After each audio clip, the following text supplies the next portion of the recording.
We can all agree that charity shops were once an important part of the local community, offering affordable goods and a place to give back. But today, they face pressures they weren't built to withstand, including rising costs, selective donations, the impact of resellers, and an increasingly alienated customer base. The question I'm asking you is, will charity shops survive, or will they vanish from our streets entirely? In the next few minutes, I'll attempt to uncover the truth behind the myths and provide you with an opportunity to comment with your own thoughts and experiences. But before that, a quick channel request. At the end of the video, inspired by a comment on the previous charity shop video, I'm going to ask you a contentious question that will form the basis of our next video.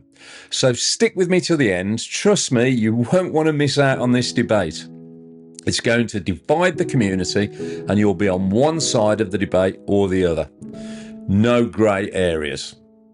Right, housekeeping over, it's important to point out at this stage that this video is based entirely on the thousands of comments I received on my previous charity shop video, all submitted by you, the viewers, real shoppers, donors, shop managers and volunteers. Anyway, I've compiled the comments and done my best to analyse the common themes, as I think this topic is too important to make just a throwaway YouTube video and move on like a typical creator, without any reflection on viewer feedback and opinions. So, by identifying patterns in the comments or experiences, including rising prices, selective donation policies, operational strain, staffing pressures, CEO wages, business strategies and accessibility concerns, we can discuss not just the state of charity shops today, but the forces shaping their future. The voices in these comments, your voices, perceptively reveal both the practical challenges and the deeper social consequences of what I believe is a worldwide cultural change taking place before our very eyes. So let's start with the state of the nation. In other words, the current charity landscape, which I'm calling a community under pressure. The theme in the comments is that charity shops, once a cornerstone of thrift and community support, are now teetering on the edge of crisis. Charity shops historically served a dual purpose, providing affordable, low-cost goods for those in need, while also funding the bigger picture in terms of charitable causes.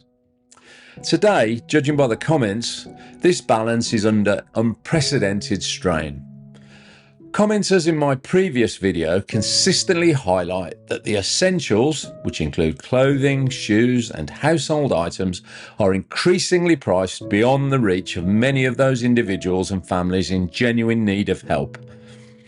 On the other hand, charity shops argue that inflation, rising rents, utility bills, and operational costs have forced significant price increases. Even with partial business rate relief, many shops struggle to cover overheads while keeping stores attractive, organised, and accessible. And one volunteer wrote, "We are constantly juggling space, staff, and stock. The mission feels secondary to the bills." Says a lot, and therein lies the dichotomy. And it's clear from the comments that shoppers feel the change acutely. One commenter shared, "I feel like the shops are no longer for us. They've become too expensive and too selective." While on the other hand, the charity shops do their best to operate in an increasingly competitive high street environment with ever increasing costs. Judging by the comments, this economic pressure is unevenly distributed. And what do I mean by that? Well, shops in affluent areas, for example, may survive by targeting higher paying customers, while those in, let's say, lower income neighbourhoods are increasingly unable to balance affordability with operational viability. This creates a fractured ecosystem where accessibility or profitability depends on location rather than need.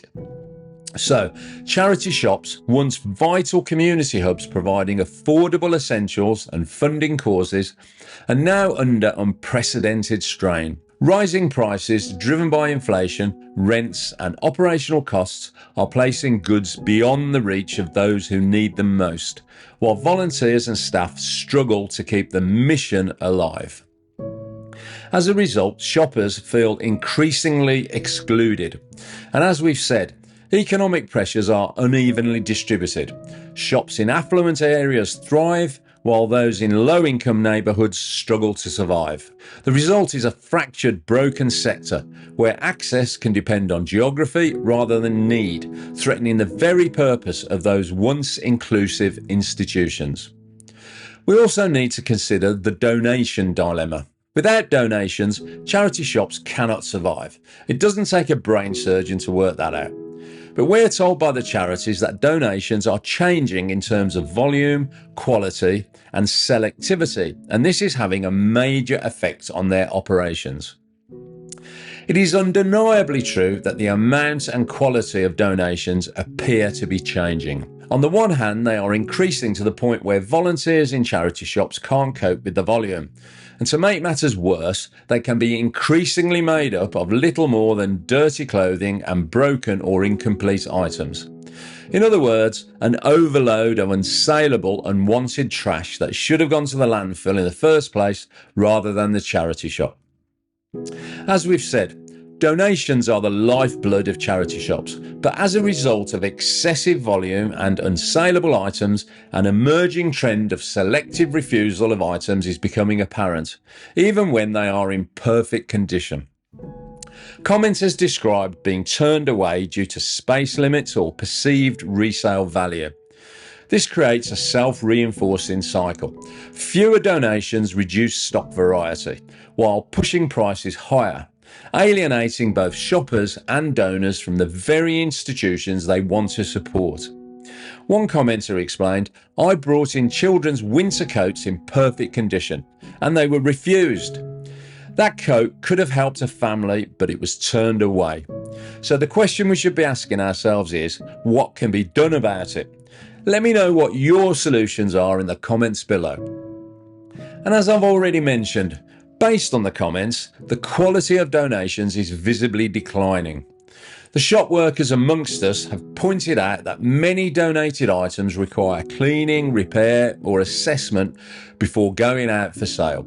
Naturally, with fewer volunteers, staff therefore prioritise items that will guarantee revenue, inevitably shifting the shop's focus from community need to financial survival. This social impact can extend beyond donated stock to the shop staff themselves. Unsurprisingly, many people volunteer because they feel they are contributing directly to their local community. And that fact came across loud and clear in the comments section. But when donation opportunities are limited, staff motivation inevitably declines, reducing volunteer engagement and putting additional strain on store logistics and operations. Some staff even mention that they now feel they are maintaining a business rather than helping a local community institution based on charity. Controversially, resellers purchasing items to resell online emerged as a frequent complaint by both shop workers and shoppers. Commenters felt this practice undermines accessibility for those in need, pricing, and the bigger picture charity mission. More of that particular hot potato at the end of this video.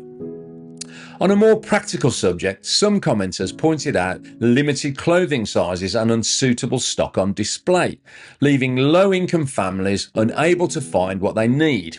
I guess this is ironic in the face of donation refusals. So, donations, the beating heart of charity shops, are becoming a source of strain rather than support. Refusals, declining quality and choice, and the rise of resellers willing to pay up to snap up the bargains are pushing shops to prioritise profit over purpose, leaving volunteers disheartened, staff feeling like managers of a business, and the families who rely on these stores increasingly excluded.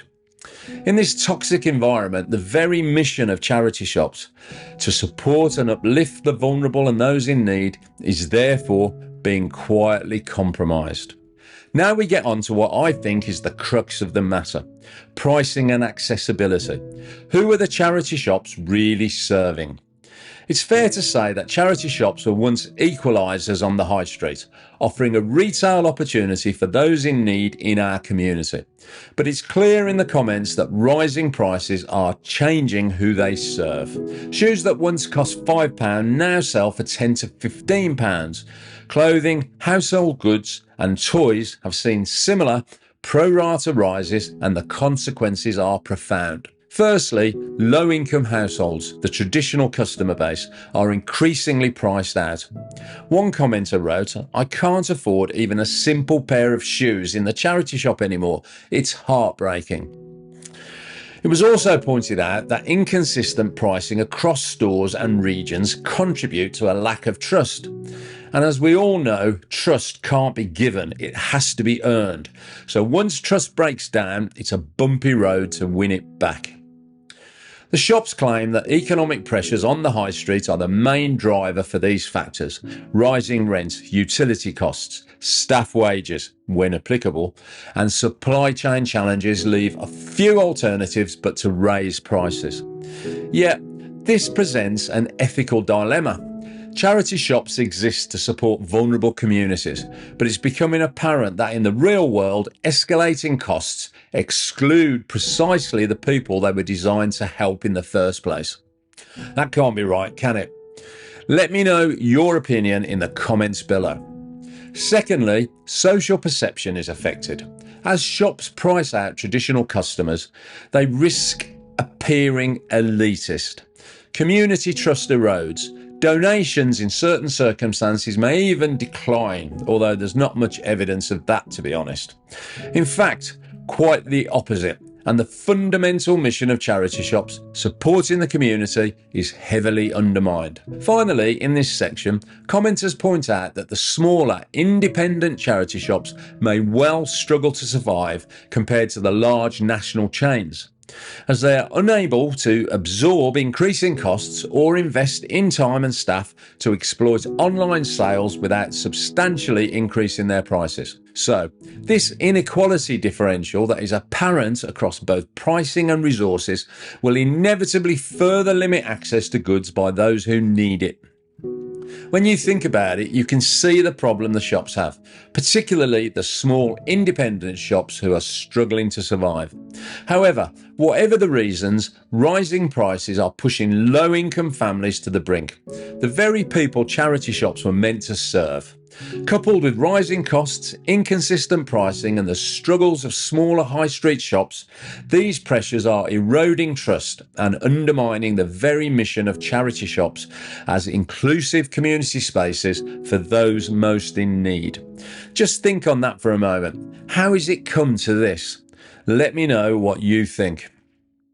But what about the operational struggles and staffing pressures experienced by charity shops?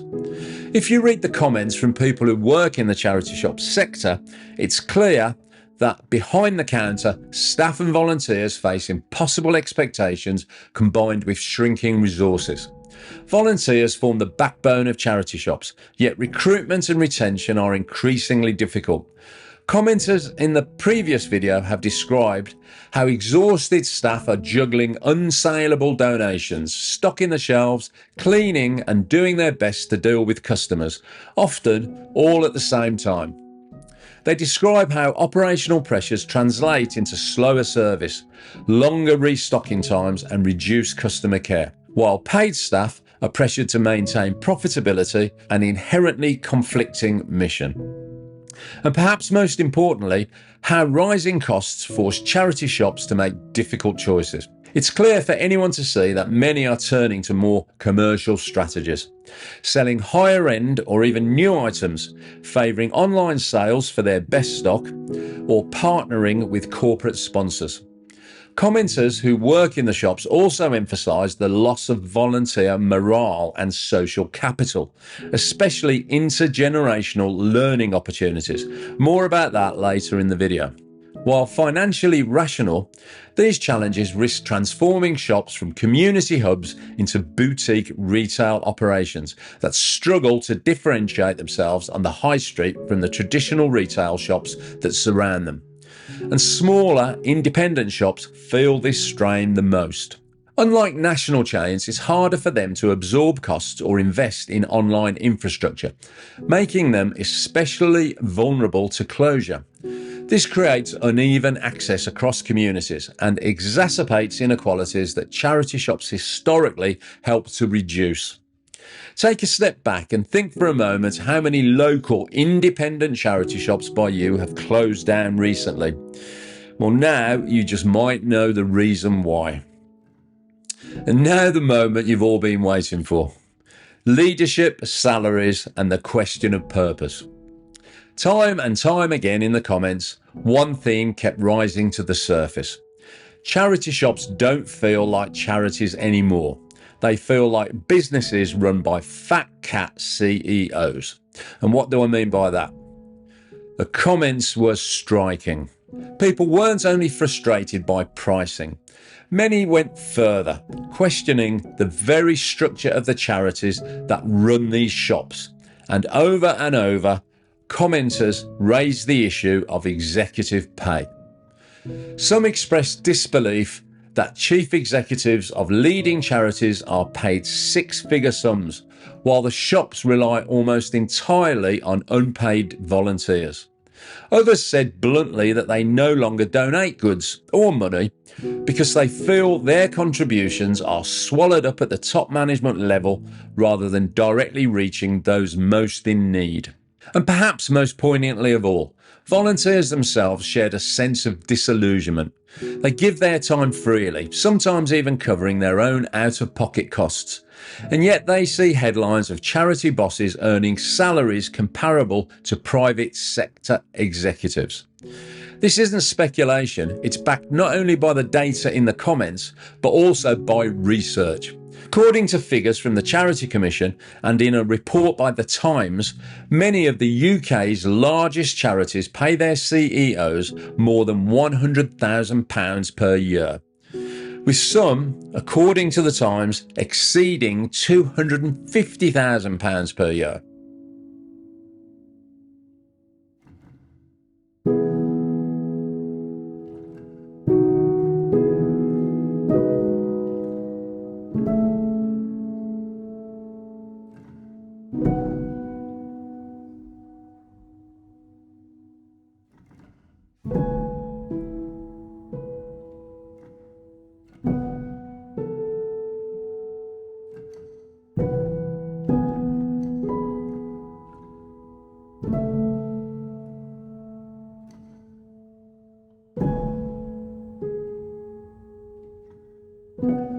Commenters repeatedly referenced this gulf between leadership pay and shop floor struggle as evidence that charities are drifting towards corporate culture. The consequences, as reflected in the comments, are significant. Donor fatigue. People explicitly said they withhold donations because they do not want to subsidise what they see as inflated salaries. Shopper distrust. Rising prices are harder to accept when people suspect money isn't flowing back into charitable work. Volunteer frustration. Unpaid staff report feeling like they are keeping a business afloat, not serving a mission of compassion. What emerges is not just anger, but a complete erosion of trust. Based on the comments, the very trust that once defined the charity sector is now wavering, and the public are asking hard questions. If charity shops are indistinguishable from commercial retailers in both pricing and structure, why should they continue to be supported as charities? And that loss of trust is not abstract. It changes how communities respond, how they give, and ultimately whether the charity shops on our high street have a future at all. So the erosion of trust is clear. Commenters repeatedly ask whether charity shops are indistinguishable from commercial retailers and whether public support is still justified. And to me, that's concerning. And we can't complete this video without exploring the impact on the community and the social consequences of this. Therefore, we have to ask the question, as charity shops evolve or decline, depending on your point of view, how is the social fabric of local community life affected? It's true to say that charity shops have always been more than retail outlets. Historically, they've also been community social spaces, particularly for the vulnerable and those in need. And let's not forget, these shops are often staffed by seniors, so they can be an important social outlet for them, as well as a vital community resource. So not only are they supposed to provide affordable goods, but they can also be volunteering opportunities that lead to essential human contact, connection and communication. And that's something we all need in our lives. But as prices rise and staffing pressures grow, these roles are rapidly eroding with the closure of more and more shops on the high street. Of course, low-income households will inevitably feel the impact the most. Those families rely on affordable clothing, homeware and winter essentials to get by. Losing access increases stress, exclusion and social disconnection. One commenter reflected, "I used to feel part of something bigger when I shopped here. Now I feel excluded." So, culturally, charity shops used to be a melting pot, blending people of all incomes and backgrounds, from the shop staff to customers, and even those people who only use the shop as a space for social connection. But increasing commercialisation risks turning them into nothing more than exclusive venues selling unaffordable stock. Social trust and communal goodwill, the invisible but critical value of these shops, may just disappear quietly before our very eyes.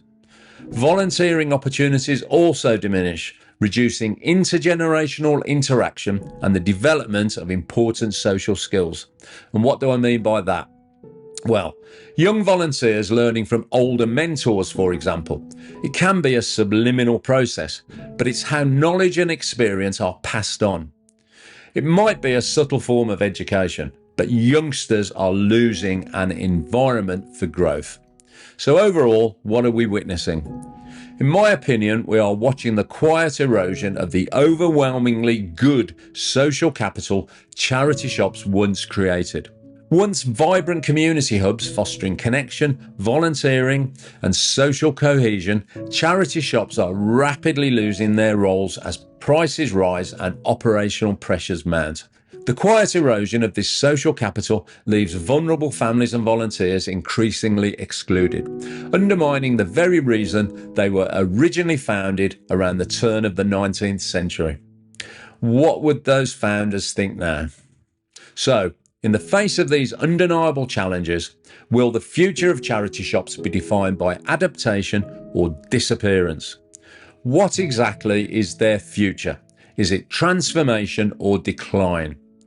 Based on your comments, 3 clear paths are emerging. Number 1, modernisation. In other words, embracing digital sales, curating higher quality stock, or targeting paying customers. In this way, financial survival is possible, but traditional shoppers and those in need may be alienated, and accessibility will definitely be compromised. Number 2, decline. With unsaleable donations, high prices, a drop in volunteers and shoppers, despite the importance of the charity sector, many shops, particularly the small independent shops, may simply disappear from the high street. Number 3, rewind. In other words, turning back the clock to lower prices and an emphasis on providing for those in need rather than the corporate fat cats. How feasible is this in the 21st century throwaway economy? And has this transition from community cornerstone to corporate entity now gone too far to reverse? Either way, empty shelves and shuttered stores are increasingly visible. There's no doubt that innovation is essential. Yes, better quality donations, efficient processing, online marketplaces, strategic partnerships and targeted fundraising can help. Yet even with adaptation, affordability remains a risk. So, society needs to weigh the value of financial stability for the shops against the community impact should they disappear. It's my belief that the trajectory of charity shops reflects our priorities. All of our priorities. If we value accessibility, social cohesion, and charitable purpose, we must act now and with intention to preserve them. So, the huge question is, how do we do that? How do we instigate and achieve change for the better? I can't realistically see charity shops suddenly reverting to 1990s prices. So what are the alternatives? Let me know your suggestions in the comments below. Having read your comments, I believe that charity shops are mirrors of our society, of our compassion, and of the communities we inhabit. And it's clear to see that charity shops are under threat from a convergence of economic pressures, operational strain, and social change. What was once a seamless ecosystem, donors contributing quality items, volunteers maintaining operations, shoppers accessing essentials, and charities funding vital causes, is beginning to, or already has, unravelled. And most important of all, consider those who rely on these shops: families on tight budgets, individuals seeking dignity through affordable goods, volunteers finding purpose in their lives, and the community cohesion they provide. For these people and the community, charity shops are not optional. They are essential. And yet, rising prices and unsaleable donations are fraying or even cutting those high street lifelines. Even financially stable shops risk losing sight of their social function. Efficiency cannot and will not ever replace accessibility and trust. Surely, when charity shops operate purely as retail outlets, the human fabric they once nurtured begins to break down. Still, there is a choice. Society can allow charity shops to become purely commercial operations, or it can act. Society can support innovations that preserve purpose. Society can engage in community initiatives. Society can play its part in maintaining accessibility if it has the will to do it. The stakes are high. Charity shops are symbols of dignity, compassion, and community. In my opinion, their survival and evolution reflects our collective values wherever you live in the world. So, charity shops are not just about goods or money. They are about human dignity, community, and empathy. If we fail to preserve them, we risk losing not just the shops themselves, but the spaces where society demonstrates care, connection, and compassion. The question is simple. Will we let them vanish quietly from our high streets, like the local pub or the corner shop? Or will we fight to keep them alive as testaments to the best of humanity? Let me know what you think in the comments below. And before we finish, here is the question I want to ask you based on a comment I received on the last video. In fact, it might be easier to read the comment first. I won't mention the commenter's name, but at the time of making this video, it's there as a public comment for you all to read if you want to. So here's the comment. Charity shops have been watching the resellers and have worked out how to cut out the middleman and sell themselves. It's the resellers who have caused this by mining the shops for years for bargains that they then resell for large profits. They then started making YouTube and other media showing them doing it. The charities saw this and are now doing it themselves. So there you have it. Do you agree with this comment about resellers, or do you have an alternative viewpoint? Let me know in the comments below. And remember, this channel is a safe environment for all viewers, regardless of opinion. So please keep your posts civil and constructive, or they'll be heading to the charity shop storeroom, never to be seen again. My name's Mark. Thanks for watching this episode of Antique Central.